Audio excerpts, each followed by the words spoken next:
La jeune fille a fait un test ADN pour le plaisir et a découvert quelque chose d'effrayant. Dans un appartement étudiant à Miami, une petite fête entre amis proches battait son plein. Daniel, un petit tube à essai en plastique à la main, a soudainement pris la parole, et « Vous avez déjà essayé ?» Un kit de test ADN, le vrai. Que tout le monde en prenne un. C'est quoi ce genre de bêtises? Chloé fronça les sourcils en regardant la notice. Lucie lui fit un clin d'œil. C'est amusant. Tout le monde crache dans le tube, l'envoie, et 2 semaines plus tard, on reçoit les résultats. Qui sait? Peut-être que l'un de nous descend d'un membre de la famille royale. Chloé rit. Si je suis une princesse, alors Daniel est l'empereur. Elle drapa une veste en cuir ample sur sa robe courte, ses yeux aigmarines pétillaient d'un humour insouciant. Chloé, tu viens de Nouvelle-Angleterre, n'est-ce pas? Demanda Lucie tandis que le groupe rangeait après la fête. Oui, ma famille est en Nouvelle-Angleterre depuis des générations. Alors à quoi sert le test ADN? On est curieux, mais tu ne trouveras probablement rien d'intéressant. Chloé haussa les épaules. Juste pour le fun. Je me dis que ça montrera que je suis 100% américaine. Andrew, un camarade de classe en archéologie, ramassa des bouteilles de vin vide et intervint, et si j'avais des ancêtres amérindiens. J'ai lu quelque part que des gens d'Alaska se sont installés ici à l'époque coloniale. Lucie secoua la tête. J'espère juste avoir du sang mexicain pour avoir une excuse pour voyager. Daniel leva le carton du kit. Bon, assez parlé. Faisons un chacun et envoyons-les. Et promettons-nous de vérifier les résultats le jour même. Chloé tenait le tube en plastique dans sa main. Elle n'avait jamais vraiment réfléchi à la génétique, à la lignée ou à l'ascendance. Pour elle, être une vraie néo-anglaise n'était jamais une chose à remettre en question. Son père, Joseph, racontait des histoires sur son arrière-grand-père combattant pendant la guerre de Sécession. Sa mère, Evelyn, lui avait appris des danses traditionnelles depuis sa plus tendre enfance. À ce moment-là, Chloé n'avait aucune idée qu'elle était sur le point de dévoiler tout ce qu'elle pensait savoir sur elle-même avec juste un peu de salive. La semaine suivante, dans un café devant l'école, Daniel rayonnait. J'ai reçu un email de confirmation hier. Ils disent que les résultats seront prêts dans 2 semaines. Lucie mordit sa paille, les yeux écarquillés. Oh mon Dieu, je suis tellement nerveuse. Et si j'avais des racines juives américaines, ou quelque chose comme ça? Chloé sirota son café glacé. Qu'est-ce que tu espères? Je n'attends rien. Probablement juste du pur sud-ouest. Andrew s'appuya sur la table. Chloé, n'es-tu pas curieuse de connaître tes ancêtres? Non. Un soir de mi-avril, Chloé était assise seule dans sa chambre en train d'écouter sa playlist préférée lorsque son téléphone a sonné. Chloé, décroche maintenant, les résultats sont là. Lucie hurla au téléphone. Quoi, déjà? Oui, vérifie tes emails. Chloé ouvrit son ordinateur portable et consulta sa boîte de réception. L'objet du message indiquait « Résultat de votre test ADN urgent ». Mais lorsqu'elle cliqua dessus, l'écran ne ressemblait pas au pourcentage d'ascendance habituel qu'elle avait vu en ligne. À la place, un message rouge et gras s'affichait. Votre compte a été bloqué. Veuillez contacter immédiatement le service juridique. Votre échantillon ADN correspond à un profil lié à une affaire criminelle non résolue. Chloé le lut et le relut. Ses paumes étaient moites. Elle murmura, c'est quoi, une blague? Elle a appelé Lucie. Lucie, je n'ai pas reçu le détail des pourcentages. Je n'ai qu'un avertissement. Il dit que mon compte est bloqué en raison d'une affaire criminelle. Quoi? Tu plaisantes, hein? Je ne le suis pas. Lucie se tut. Oh mon Dieu. Tu l'as dit aux autres? Non, je ne sais pas quoi faire. Le soir même, Chloé a envoyé un courriel au centre de test ADN. La réponse automatique disait « Veuillez vous rendre à nos bureaux de Washington pour vérification ». Aucune information ne sera fournie par téléphone ou par courriel. Pièce d'identité requise. Chloé resta immobile comme une statue. Dehors, la pluie commençait à tomber.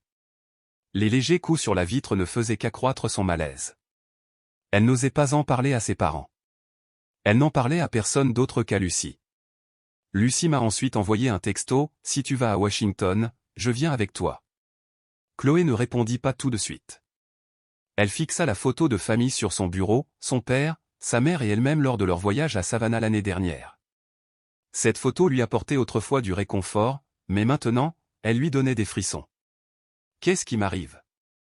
Lucie, es-tu sûre de vouloir venir avec moi? Washington est à environ 3h30 en TGV. Chloé, tu crois que je te laisserai aller rencontrer des avocats bizarres toute seule? Tu es folle? Allons-y. Les deux filles montèrent dans le train matinal, Miami était encore enveloppée de brume. Chloé était assise près de la fenêtre, regardant défiler les plaines. Son cœur battait la chamade, son esprit était en désordre. Lucie posa sa main sur celle de Chloé. Je suis sûr que c'est juste une erreur. Peut-être que le système a bugué ou quelque chose comme ça. Tu crois que ce genre de choses arrive souvent? Des analyses ADN pour une affaire criminelle, je n'en ai jamais entendu parler. Lucie se mordit la lèvre. Eh bien, oui, c'est bizarre. Mais peut-être que ce n'est qu'une correspondance partielle avec quelqu'un. Ça ne veut pas dire que c'est toi directement. Chloé ne dit rien. Elle rouvrit discrètement le courriel. Le texte était toujours aussi froid et déconcertant. Veuillez vous rendre à notre bureau de Washington pour vérification. Votre dossier est lié à un dossier judiciaire non résolu. Le bureau du centre ADN était situé dans un bâtiment moderne de Georgetown. Une réceptionniste à la peau foncée, nommée Megan, les accueillait avec un sourire professionnel. Bonjour, mesdames. Chloé Rogers. C'est exact. Veuillez vous asseoir. Le service juridique vous recevra sous peu. Lucie était assise à côté d'elle, serrant son sac à dos. Chloé ne pouvait détacher son regard de la porte en verre dépoli marqué « Service juridique ». Un homme d'une cinquantaine d'années sortit. Son regard était fatigué mais vif. « Je suis maître Frédéric Hay, chargé des affaires spéciales. Madame Chloé, veuillez entrer. » Lucie se leva également. « Désolée, elle seule peut entrer. Ceci est une information confidentielle. » Chloé regarda Lucie, puis hocha la tête et le suivit à l'intérieur. La pièce était insonorisée, intime, avec un grand écran de projection. Frédéric posa un dossier sur la table et la regarda. Tout d'abord, je tiens à souligner que ce que vous êtes sur le point d'entendre peut être choquant, mais vous avez le droit de savoir, car votre ADN est un élément crucial dans une affaire vieille de 25 ans. Chloé déglutit difficilement. Je ne comprends pas. Frédéric alluma le projecteur. La photo d'une femme brune apparut. Voici Margaret Rivers, née en 1979. Elle a disparu en 1999 après avoir donné naissance à une petite fille dans un hôpital public de Miami. Sa disparition reste non élucidée. La voix de Chloé tremblait. Qu'est-ce que ça a à voir avec moi? Frédéric baissa la voix. Votre ADN correspond à celui de Margaret. Il est presque certain que vous êtes sa fille. Chloé se figea. Non, c'est impossible. Ma mère s'appelle Evelyne. Mon père s'appelle Joseph. Nous comprenons, mais les données ne manquent pas, Frédéric lui tendit un rapport de comparaison ADN. Nous avons l'ADN de Margaret provenant d'une infirmière qui a conservé secrètement un échantillon avant que les dossiers ne soient falsifiés. Cet échantillon est resté anonyme jusqu'à ce que notre système détecte une correspondance avec le vôtre. Chloé regarda la feuille de comparaison. Sa vision était floue. Les chiffres, les symboles et les séquences étaient confus, mais la dernière ligne était sans équivoque, correspondance génétique mère-fille, 99,9 1987%. Alors, mes parents ne sont pas mes parents biologiques? Frédéric resta silencieux quelques secondes, puis hocha la tête. Nous pensons que vous avez été victime d'un échange de bébés. Il glissa une enveloppe sur la table. Ceci contient une partie du dossier de Margaret Rivers, juste une petite partie. Le reste est toujours en cours d'enquête. Elle l'ouvrit. À l'intérieur se trouvaient des photos de l'hôpital, des copies d'actes de naissance, un rapport de disparition et une simple feuille de papier à l'écriture brouillonne. Ma fille est née le 18 mars 1999 et je l'ai appelée Clara. Chloé a fixé cette phrase un long moment. Clara, était-ce vraiment son nom? Nous n'avons toujours pas déterminé où se trouve Margaret, mais nous savons que son dossier a été effacé du système après son accouchement, aucune confirmation de sortie, aucune trace. Un seul rapport anonyme, envoyé en 2001 par une infirmière, affirmait que Margaret avait été contrainte de quitter l'hôpital sans son bébé. Qui m'a enlevé? Frédéric répondit qu'il soupçonnait un réseau d'échange de bébés dirigé par le docteur Raymond Lewis, alors responsable de l'obstétrique. Il est décédé l'année dernière dans un accident de voiture, mais les dossiers sur ses activités font actuellement l'objet d'une nouvelle enquête. Chloé Alta, sentant le monde s'écrouler sous ses pieds. Alors, mes parents étaient au courant, murmura-t-elle. Frédéric secoua la tête. On ne peut pas l'affirmer avec certitude. Certaines familles achètent des enfants par l'intermédiaire d'intermédiaires sans se rendre compte que c'est illégal, d'autres savent parfaitement ce qu'elles font et coopèrent. Les larmes montèrent aux yeux de Chloé. Elle se leva, la voix tremblante, « J'ai besoin de temps. Je dois rentrer. » Frédéric hocha la tête. « Si vous décidez de participer à l'enquête, nous prendrons en charge tous les frais de test, de suivi et de justice. » Chloé quitta le bureau et entra dans le couloir. Lucie se leva d'un bond en la voyant. « Chloé, que s'est-il passé ? On dirait un fantôme. » Chloé secoua lentement la tête. « Je ne suis pas vraiment la fille de mes parents. » Lucie la serra dans ses bras. « Non, l'ADN ne ment pas, » elle se recula, les yeux écarquillés. « Alors qui est ta mère ?» chuchota Chloé, « Margaret Rivers. » Lucie se tut, ce nom réveillant un vague souvenir. « Attends, je crois qu'il y a eu une affaire de disparition portant ce nom. » La voix de Chloé se brisa. « Je suis le bébé qui a été échangé. Je ne sais plus qui je suis. » Elle s'effondra au milieu du large couloir, la lumière froide des néons projetant des ombres crues sur son visage brisé. Elle sortit de la maison familière, ses chaussures claquant sur le pavé, le cœur battant la chamade. Tout ce qu'elle croyait autrefois lui semblait étranger. Même la berceuse de sa mère lui semblait désormais lointaine, irréelle. Le lendemain matin, Chloé était assise à la bibliothèque universitaire, ordinateur portable ouvert. Elle tapa « Margaret Rivers, Miami, 1999, changement de bébé aux États-Unis, Dr Raymond Lewis. » Des dizaines d'anciens articles de presse apparurent.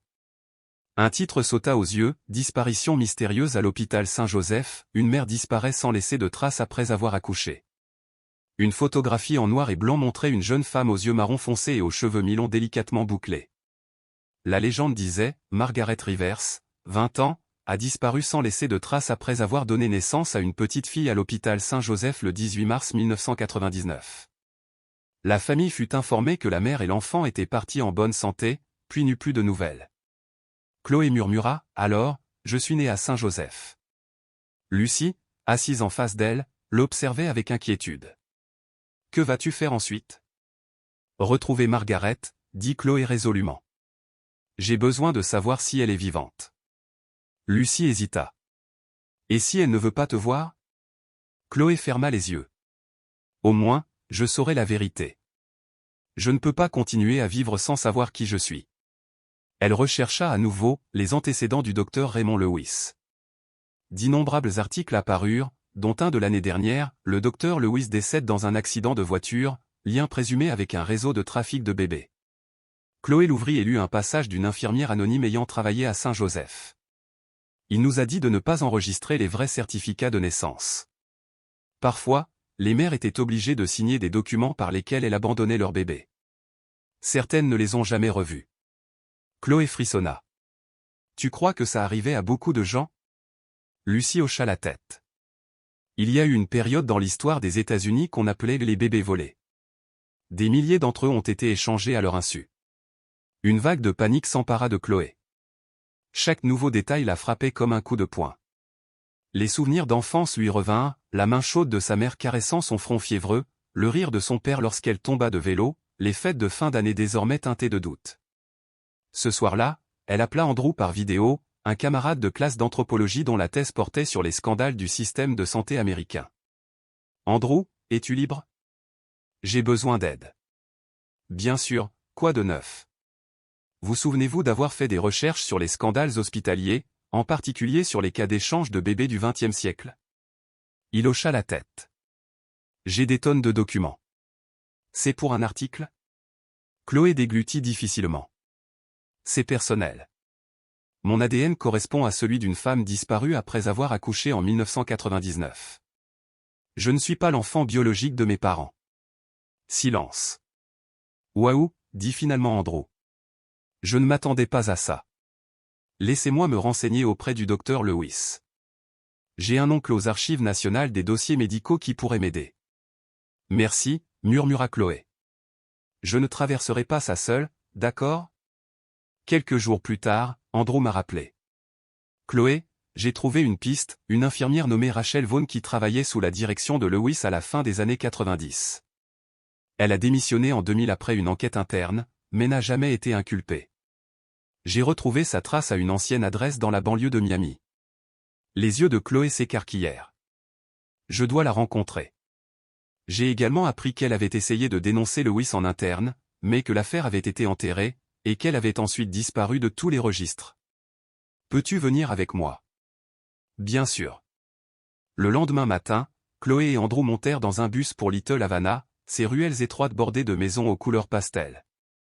Ils s'arrêtèrent devant un bungalow aux murs de briques et à la porte verte. Chloé frappa doucement, pas de réponse. Elle frappa de nouveau. Une femme d'une soixantaine d'années, aux cheveux grisonnants et au regard fatigué, les observa. Je m'appelle Chloé Rogers. J'aimerais vous parler de l'hôpital Saint-Joseph en 1999. Le regard de Rachel Vaughn s'aiguisa. Qui t'a dit que j'étais là? J'ai retrouvé votre nom dans des archives. Je crois que vous êtes Rachel Vaughn. Rachel hésita, puis s'écarta. Entrez. À l'intérieur, Rachel versa du thé et posa 2 tasses sur la table. Elle soupira doucement. Je savais que ce jour viendrait. Chloé se pencha en avant, la voix tremblante. Je suis née en 1999. Mon ADN correspond à celui de Margaret Rivers. Sais-tu ce qui s'est passé? Rachel croisa son regard. C'est moi qui t'ai tenu dans mes bras à ta naissance. Tu as beaucoup pleuré, avec une tache de naissance triangulaire sur ta jambe gauche. Chloé retraça cette cicatrice. Je l'ai toujours. Rachel déglutit. Le docteur Lewis a interdit à ta mère de te voir. Il lui a dit que tu étais mort-né et lui a même donné un faux certificat de décès. Elle a crié et s'est débattue, mais personne ne l'a écoutée. Les mains de Chloé se crispèrent. Que s'est-il passé ensuite? Le lendemain, un homme est venu te chercher. Je ne sais pas qui c'était. Après ça, Margaret a disparu, forcée de quitter l'hôpital. Andrew murmura, c'est horrible. Chloé a demandé, sais-tu où Margaret est allée? Y a-t-il de la famille? Rachel secoua la tête. Elle n'avait pas de famille, ses parents sont morts jeunes. Mais elle faisait confiance à une amie nommée Julia, une autre infirmière qui avait déménagé dans le nord, dans une petite ville du nord-est de la Géorgie. Julia était méticuleuse, elle prenait des notes. Si Margaret est en vie, Julia le saura peut-être. Chloé tendit la main et la prit dans la sienne. Tu es la seule à m'avoir dit la vérité depuis le début. Merci. Rachel soutint le regard de Chloé avec une intensité silencieuse. Tu as le droit de savoir qui tu es, murmura-t-elle. Ne laisse pas le passé enfoui. De retour à son appartement, Chloé s'affala sur le bord de son canapé et ouvrit son ordinateur portable. Elle sortit tous les documents relatifs au docteur Raymond Lewis de l'hôpital Saint-Joseph.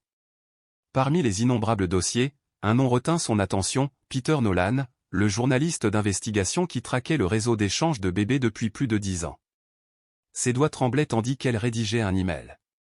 Cher Monsieur Nolan. Je m'appelle Chloé Rogers. Mon ADN vient de correspondre à celui d'une femme nommée Margaret Rivers, disparue en 1999.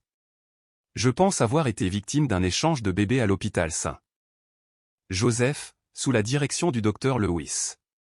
J'espère que vous pourrez m'aider à découvrir la vérité. Sincèrement, Chloé Rogers. Moins de 24 heures plus tard, sa boîte de réception sonnait.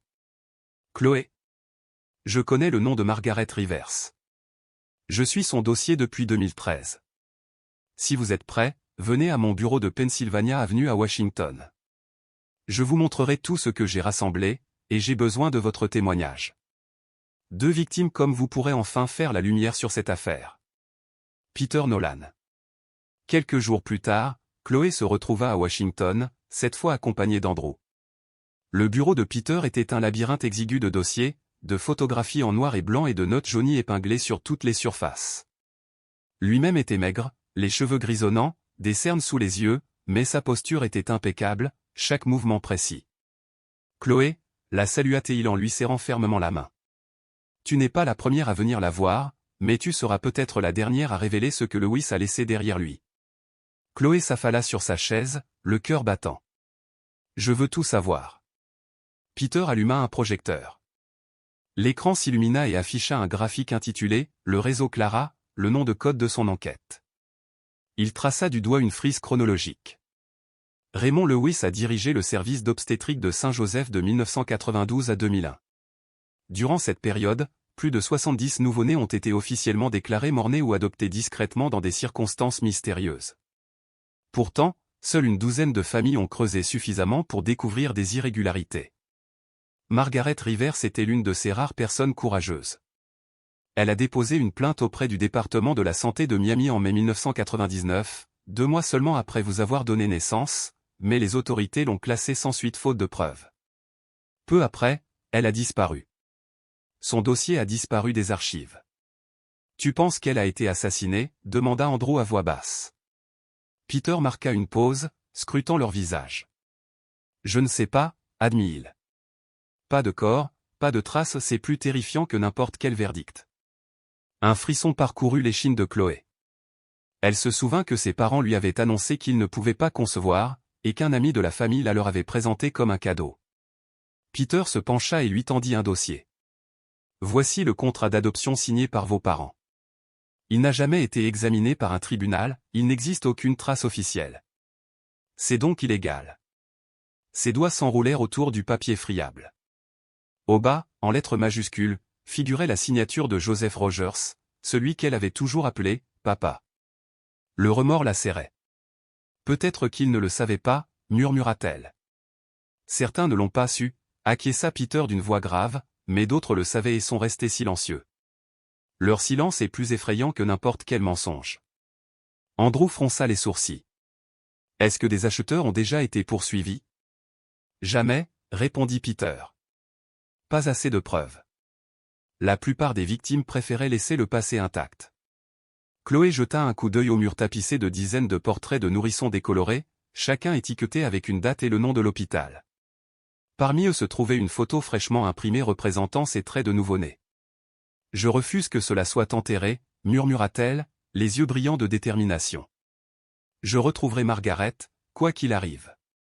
Peter ouvrit un tiroir et lui tendit un petit carnet relié en cuir. Une infirmière nommée Helen Parker, qui travaillait avec Rachel et Julia, tenait ce journal. Il contient quelques notes sur Margaret Rivers et une adresse manuscrite, bien qu'à peine lisible. Chloé tourna la dernière page. À l'encre bleue maculée, elle déchiffra 3 mots, Julia, Blue Ridge, Géorgie. Andrew a ouvert Google Maps sur son téléphone. C'est un village de montagne isolé, confirma Peter. Si Margaret est encore en vie, Julia sait peut-être où la trouver. Ce soir-là, Chloé était assise seule sur le quai de la gare Union. Son téléphone vibra, Lucie appelait. Chloé, où es-tu maintenant ? J'attends le train pour Miami, répondit Chloé d'une voix distante. Ensuite, je file en Géorgie. Tu veux que je vienne ? Demanda Lucie, la voix tremblante. Non, répondit Chloé fermement. C'est une épreuve que je dois affronter seule. Les larmes de Lucie étaient audibles même à travers la phrase.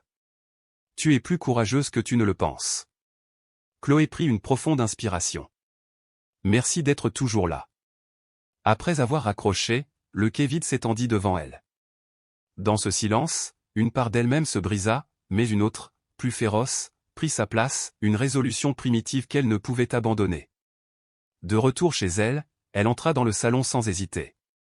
Sa voix était plus froide que jamais. J'ai besoin de parler. Joseph baissa son journal, l'inquiétude illuminant son regard. Evelyn sortit de la cuisine, son tablier encore saupoudré de farine. Tu es rentrée, chérie. As-tu faim ? Chloé secoua la tête. J'ai besoin de la vérité. Elle posa le dossier sur la table en verre, rencontrant leur regard avec des yeux inflexibles. Voici le résultat de mon test ADN, effectué il y a 3 semaines. Il correspond à Margaret Rivers, la femme disparue en 1999 après avoir accouché à Saint-Joseph. Je ne suis pas votre fille biologique. Le silence se fit dans la pièce.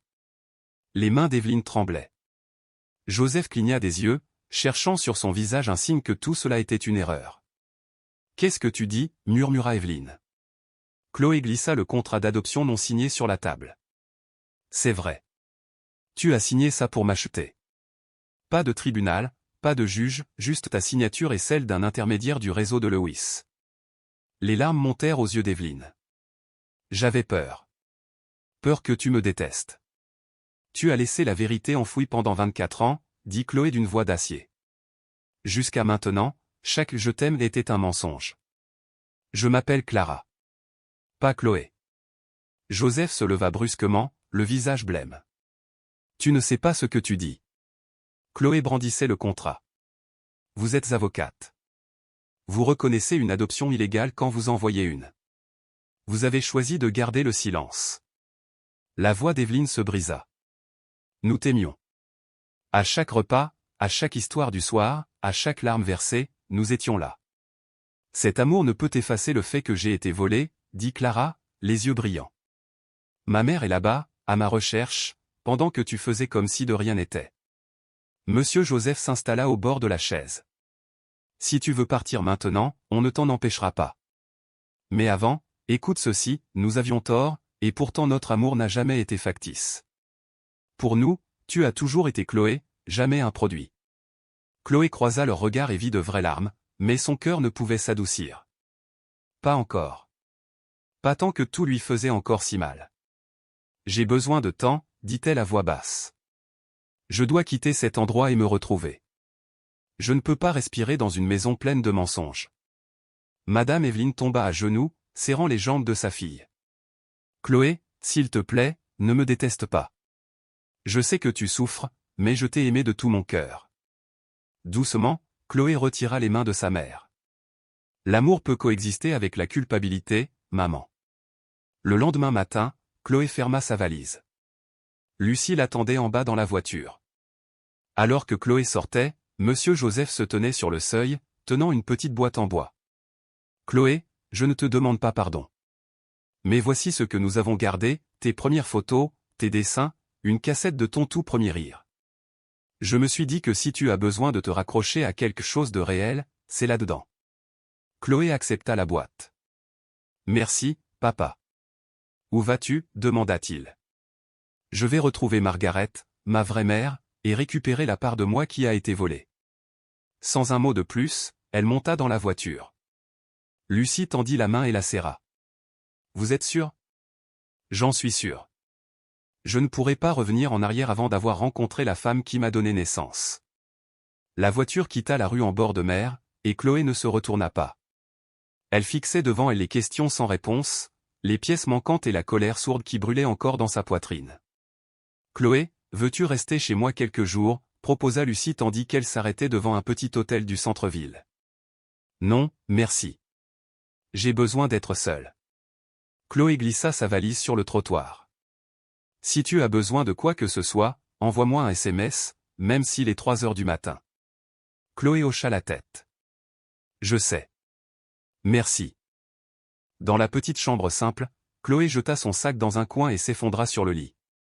Elle ouvrit la boîte en bois posée sur ses genoux. Ses mains tremblaient en soulevant le couvercle. À l'intérieur se trouvait une photo d'elle à 3 ans à Central Park, un dessin de chat froissé et une mini-cassette blanche intitulée « Chloé First Log ».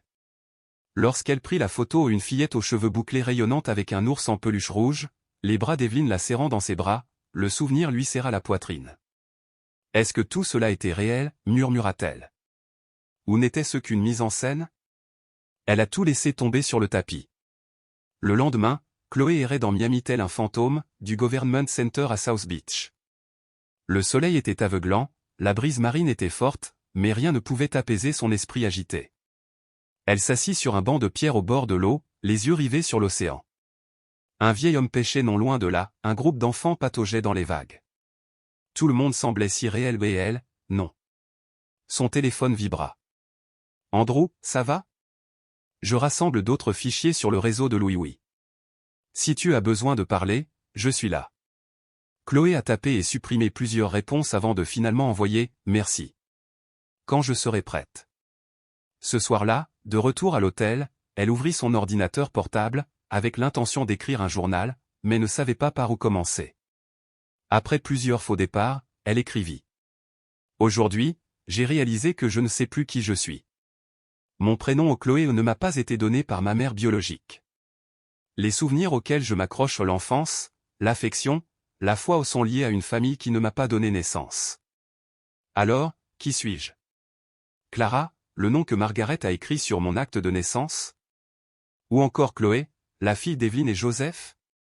Je n'ai pas de réponse, pas d'origine. Je suis quelqu'un qui a été arraché à ma place. Elle a enregistré et fermé le fichier. Lucie a appelé. Chloé, je sais que tu veux être seule, mais tu dois entendre ça. Qu'est-ce que c'est? Andrew vient d'appeler. Une personne de Géorgie lui a envoyé un courriel, Julia Sanders. Elle prétend être une vieille amie de Margaret Rivers et affirme avoir conservé une copie de votre acte de naissance. Margaret est peut-être encore en vie. Chloé se figea. Julia, Rachel l'a mentionné. Exactement. Julia habite à Blue Ridge, près de la frontière nord. Andrew t'a déjà envoyé son numéro. Je ne sais pas quoi faire. Si, tu le sais. Tu es arrivé jusqu'ici, Chloé. Tu ne peux plus faire marche arrière. Chloé ferma les yeux, les larmes aux yeux. J'ai peur. Chloé, tu n'es pas seule. Tu as moi, Andrew et des gens comme Julia. Tu fais partie des centaines de personnes qui se réapproprient leur identité, et tu es plus courageuse que tu ne le penses. À l'aube, Chloé se tenait devant le miroir. Pour la première fois depuis des jours, elle avait attaché ses cheveux et enfilé une chemise blanche à rayures, le cadeau d'anniversaire de sa mère adoptive l'année précédente. Elle contemplait son reflet. « Je te retrouverai, maman », murmura-t-elle à la vitre. « Je ne sais pas encore qui tu es, mais je te retrouverai, car j'ai besoin de savoir qui je suis. » Ce matin-là, Chloé passa à l'université pour voir le professeur Caleb Owens, qui supervisait sa thèse d'anthropologie. Il la regarda par-dessus ses épaisses lunettes. « Tu as l'air épuisé. »« J'ai besoin de prendre un congé. »« Pour quelle raison ?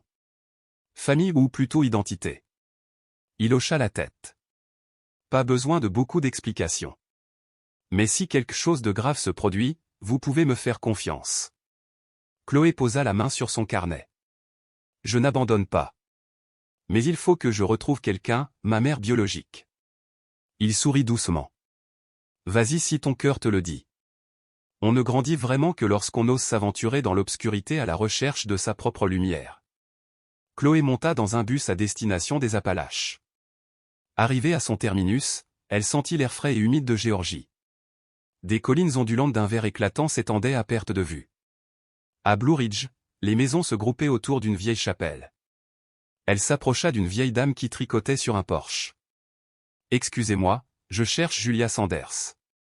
On m'a dit qu'elle était infirmière et qu'elle habite dans le coin. » La femme hocha la tête. Julia vit seule sur la colline, après la pinède. Suis le chemin de pierre et tourne à gauche au niveau du grand châtaignier. Chloé la remercia et suivit les instructions. Bientôt, une maison en bois usée par les intempéries, au bardeau rouge couvert de mousse, et dont la cheminée laissait échapper des volutes de fumée apparut. Debout devant la porte, Chloé hésita, puis frappa 3 fois. La porte grinça, révélant une femme âgée aux cheveux blancs comme un nuage et au regard vif et perçant. « Tu dois être Chloé Rogers, n'est-ce pas ?» Chloé se figea. « Oui, comment le savais-tu ? Andrew m'a envoyé ta photo. »« Entre. » »« Je t'attendais. » À l'intérieur, la maison sentait la tisane et le bois usé. Julia versa du thé, puis alla chercher une petite boîte. « À l'intérieur se trouve ton certificat de naissance original. Je l'ai gardé 24 ans, je n'ai jamais osé le donner à qui que ce soit. » Les mains de Chloé tremblaient tandis qu'elle lisait le papier jauni, Clara Rivers Sanders, née le 18 mars 1999. « Clara » souffla-t-elle d'une voix à peine murmurée. « Monsieur Margaret a choisi ce nom, mais n'a jamais eu l'occasion de t'appeler ainsi. » La voix de Julia était douce. Chloé leva les yeux. « Sais-tu ce qui est arrivé à ma mère ? » « Oui. Margaret n'est pas morte, elle est vivante, elle vit ici, isolée, dans la douleur et le silence. Après avoir été sortie de force de l'hôpital, elle est venue directement ici. Je suis la seule à le savoir. Croit-elle que je suis toujours en vie ? C'est vrai. Depuis plus de 20 ans, elle allume une bougie chaque jour. Elle n'a jamais quitté ce village où elle ne se l'est jamais pardonné. Les larmes de Chloé coulèrent. Est-ce qu'elle sait que j'arrive? Elle n'a plus d'espoir. Mais moi, si, et maintenant, cet espoir est à ma porte. Puis-je la voir? Julia hocha la tête. Elle habite en haut de la colline, dans la maison blanche au bout du chemin de terre. Mais il faut être indulgent, elle souffre d'une maladie cardiaque depuis des années et fuit toute technologie et tout contact. Chloé serra la bandoulière de son sac. Je comprends. Je veux juste la voir, ne serait-ce qu'une fois. Une légère bruine se leva tandis qu'elle empruntait le chemin de terre, bordé de clôtures en pierre et d'herbes vertes. Chaque pas lui semblait chargé de 24 ans d'histoire. À travers la brume, la maison blanche émergea. Chloé frappa. Aucune réponse. Elle frappa à nouveau, plus fort. Enfin, la porte s'ouvrit, révélant une femme aux cheveux argentés, à la peau burinée par le soleil et aux yeux cernés. Pourtant, son regard contenait quelque chose de douloureusement familier. « Excusez-moi, êtes-vous » La femme écarquilla les yeux, le souffle coupé. « Non, c'est impossible. » La voix de Chloé tremblait. « Je m'appelle Chloé, et je m'appelle Clara. Je suis votre fille. » Margaret porta une main tremblante à sa bouche. « Clara » murmura-t-elle d'une voix brisée. « C'est vraiment toi. » Chloé se précipita vers elle et la serra dans ses bras. « C'est moi, maman. Je suis là. » Ils se serraient fort l'un contre l'autre sur ce porche sous la bruine des Appalaches, comme si le temps ne les avait jamais séparés, comme si leur cœur avait attendu toute une vie ce moment. « Je ne vais nulle part, » murmura Margaret. « Cela fait 24 ans que j'attends ces mots. » Plus tard, assis côte à côte sur un vieux banc en bois, la pluie avait cessé, mais le brouillard persistait sur les collines de Géorgie. Leurs mains se serrèrent comme pour ne plus jamais se lâcher. « Maman, pourquoi n'as-tu pas couru » demanda Chloé. « Pourquoi n'es-tu pas venue me chercher » Margaret baissa les yeux. « J'ai essayé. Je suis allé au ministère de la Justice, dans les églises, dans les hôpitaux. Ils m'ont dit que tu étais mort. Je ne les ai pas crus, mais personne ne m'a cru. J'ai perdu mon travail, on me prenait pour une folle. Finalement, cette petite maison que Julia m'avait donnée était tout ce que j'avais. Je ne savais pas où tu étais, personne ne le savait. Je ne pouvais que prier. » Chloé posa sa tête sur l'épaule de sa mère. « Je suis là, maintenant. Clara est là. » Margaret prit le visage de sa fille entre ses mains, les mains tremblantes, tandis qu'elle souriait. « Tu es belle, comme un ange. Tu ressembles à ta grand-mère quand elle était jeune. » Moi aussi, je le pensais. Julia m'a montré une vieille photo. Soudain, le téléphone de Chloé sonna. Elle le sortit, « Andrew. »« Réponds, ma chérie » insista Margaret. Elle appuya sur « Accepter ». « Andrew ?»« Chloé, il faut que tu entendes ça. Je viens de recevoir un appel de l'équipe de Peter. Un nouveau témoin s'est présenté, un homme qui était le chauffeur privé du docteur Lewis. Il s'appelle Isaac Thompson et il a conduit une petite fille nouveau-née de l'hôpital Saint-Joseph à une maison à Miami en 1999. C'était toi. » Le souffle de Chloé se coupa. Andrew a poursuivi, « Ce n'est pas tout. Un autre homme a payé Lewis par l'intermédiaire d'Alan Norris. Il travaillait comme conseiller juridique pour des familles adoptives. Et Alan est la même personne que vos parents adoptifs ont mentionné. » Chloé ferma les yeux, le cœur battant, tandis que les morceaux de son passé commençaient à se mettre en place. « La personne qui vous l'a présenté. » Chloé resta silencieuse un instant. « Es-tu sûr ? » ?»« Oui. Et Peter dit qu'il y a une affaire à régler, pas seulement contre Alan, mais contre toutes les personnes impliquées. La question est, voulez-vous porter l'affaire devant les tribunaux ? Chloé se tourna vers Margaret. « Tu veux te battre ?» Margaret serra la main de sa fille. « Si tu es prête, je serai à tes côtés. J'ai gardé le silence assez longtemps. Alors on commence avec Alan. Je veux le voir. »« Tu es sûre, Chloé ?» demanda Julia tandis que les trois se rassemblaient autour de la table de la cuisine, préparant leurs bagages pour le voyage de retour à Miami. « Je ne peux pas laisser cela enfoui. Ma mère s'est fait voler son enfant et a été réduite au silence par des mensonges. Je ne laisserai personne d'autre vivre cela. » Margaret hocha la tête. « J'ai rédigé une nouvelle plainte. Cette fois, je la signerai sans crainte. » Julia sortit un dossier du placard.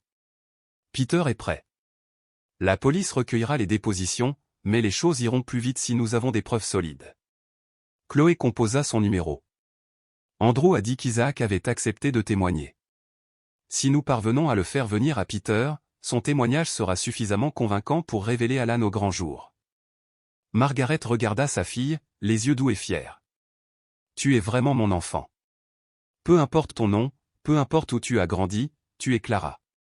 Quelques jours plus tard, à Washington, Chloé et Margaret étaient assises dans le bureau de Peter. Isaac Thompson, un homme aux cheveux argentés, aux mains fines et aux gestes mesurés, venait de terminer sa déclaration. « Es-tu sûr que c'était cette petite fille » insista Peter. « Absolument. Ce soir-là, je me suis rendu à l'hôpital Saint-Joseph. Lewis m'a tendu un panier contenant un bébé, bien enveloppé. Aucun document. On m'a ordonné de le remettre à un certain Alan Norris. Y avait-il un reçu ou une signature? Non, mais je me souviens du visage d'Alan. Après, on m'a payé un supplément pour me taire. Peter ferma son carnet et fit face à Chloé. Nous pouvons procéder à une accusation formelle. Chloé jeta un coup d'œil à Margaret, qui hocha la tête. Fais-le, pas seulement pour moi, mais pour toutes les mères qui ont souffert. Une semaine plus tard, la première audience commençait au palais de justice de Miami. Alan Norris entra dans la salle d'audience, vêtu d'un costume gris, le crâne chauve baissé, l'air calme. Monsieur Norris, résonna la voix de Peter, vous souvenez-vous avoir reçu une petite fille nouveau-née du chauffeur Isaac Thompson en 1999? Je ne m'en souviens pas, répondit Alan calmement. J'ai aidé de nombreuses familles à adopter. Tout passait par des intermédiaires. Cet intermédiaire, c'était le docteur Raymond Lewis, interrompit Chloé en se levant. Pouvez-vous me regarder dans les yeux et dire honnêtement que vous ne vous en souvenez pas? J'étais le bébé dans ce panier. Alan se raidit, le silence pesant. Margaret se leva à son tour, la voix posée. Vous avez pris ma fille. Vous savez exactement ce que vous avez fait, et pourtant vous continuez à le nier. Le juge a rappelé à l'ordre et, pendant 3 heures tendues, l'audience s'est poursuivie. À la fin, Peter s'est approché de Chloé et Margaret. Nous avons officiellement ouvert le dossier. Alan pourrait être poursuivi pour complicité de traite d'êtres humains si nous recueillons davantage de preuves. Et des informations suggèrent que vos parents adoptifs savaient peut-être que les agissements d'Alan étaient illégaux. Chloé regarda le sol, stupéfaite. Cet après-midi-là, Chloé se tenait devant la maison de son enfance. Lucie à ses côtés, elle hésitait. Es-tu sûr de vouloir entrer? Oui. J'ai besoin de savoir. Chloé frappa. Evelyne ouvrit, un verre à la main. Voyant Margaret debout derrière sa fille, elle se figea. Bonjour, dit Margaret doucement. Evelyne, voici Margaret Rivers, ma mère biologique. Le visage d'Evelyne pâlit. Chloé, ma chérie, je suis venu te demander une dernière fois, savais-tu qu'Alan participait à un échange illégal de bébés? Joseph s'avança. Chloé, laisse-moi t'expliquer. Non. Réponds simplement, le saviez-vous? Le silence s'éternisa jusqu'à ce que Joseph acquiesce enfin. On le savait, mais à l'époque, on ne pouvait pas avoir d'enfant, et Louis disait que le bébé avait besoin d'un foyer. Les larmes montèrent aux yeux de Margaret. J'avais besoin de ma fille. La voix d'Evelyne se brisa. On t'aimait. Mais oui, on avait tort, dès le début. Chloé serra la main de sa mère.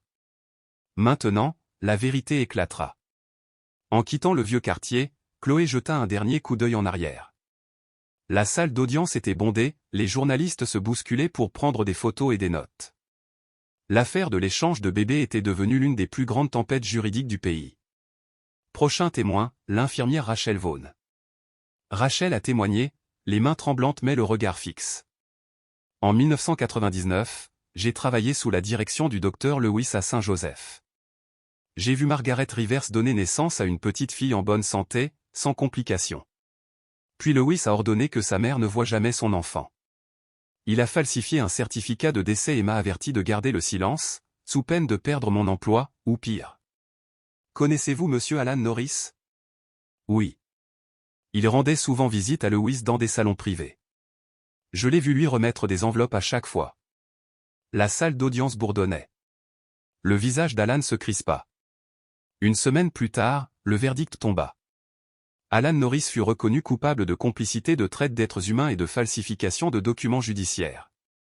Il fut condamné à 12 ans de prison. Chloé ne sourit pas, mais des larmes brillèrent dans ses yeux. Margaret lui tenait la main, et dans cette étreinte silencieuse, leur cœur parlait profondément.